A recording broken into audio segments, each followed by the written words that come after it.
এইবার মতো যে পরিমাণ আইন শৃঙ্খলার বাহিনী নিয়োগ করা হয়েছে কোন ইতিহাসে আপনারা দেখাইতে পারবেন আইন শৃঙ্খলা বাহিনীর কোন নিয়োগ। আর একটা আপনারা যেহেতু আপনারা অনেক বয়স্ক সাংবাদিকও আছেন, আপনারা আগের অন্যান্য নির্বাচনগুলি দেখেন, অন্যান্য নির্বাচনগুলিতে যেরকম সহিংসতা হতো এবার কিন্তু ওইরকম আল্লাহ দিলে এখন পর্যন্ত হয় না।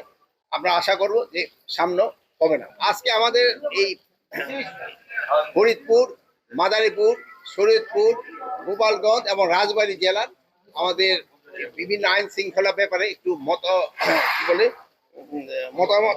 মত বিনিময় সভা ছিল। এই সভায় আমরা এখানে আলোচনা করলাম।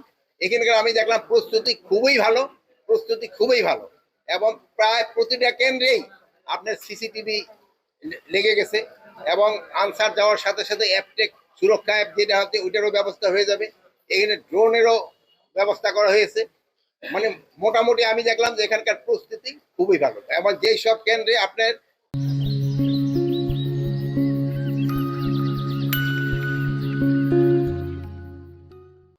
বাউন্ডারি ওয়াল নাই, ওখানে বাঁশ দিয়ে একটা বাউন্ডারি ওয়ালেরও ব্যবস্থা করে দেওয়া হচ্ছে। এই জন্য আমি আশা করতেছি এখানকার নির্বাচনটা খুবই উৎসব মুখর হবে, ফ্রি, ফেয়ার এবং ক্রেডিবল ইলেকশন হবে। আর এটা সম্ভব হবে শুধু আমাদের প্রশাসন না, আপনাদের সবার সহযোগিতা।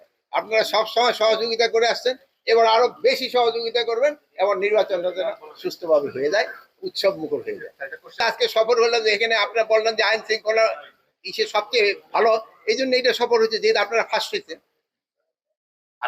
স্যার আমার একটা প্রশ্ন আছে স্যার, আমার একটু স্যার প্রশ্ন আছে।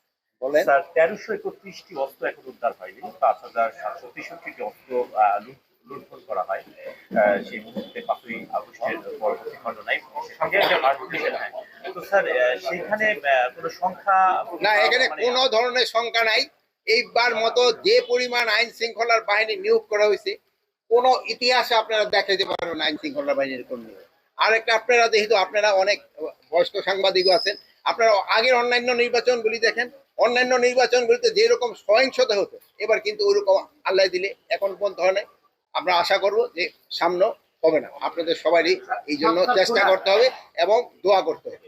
আরেকটা জিনিস হলো, আপনারা দেখছেন যে এবার অন্যান্য সময় আইন শৃঙ্খলা বাহিনী স্পেশালি সশস্ত্র বাহিনী এরা ভোট প্রাঙ্গণে যেতে পারতো না। এবার আমাদের সিনিয়র সচিব কিন্তু এটার একটা ভালো ব্যবস্থা করে দিচ্ছে এবং প্রতিটা ভোট প্রাঙ্গণে তারা যেতে পারে।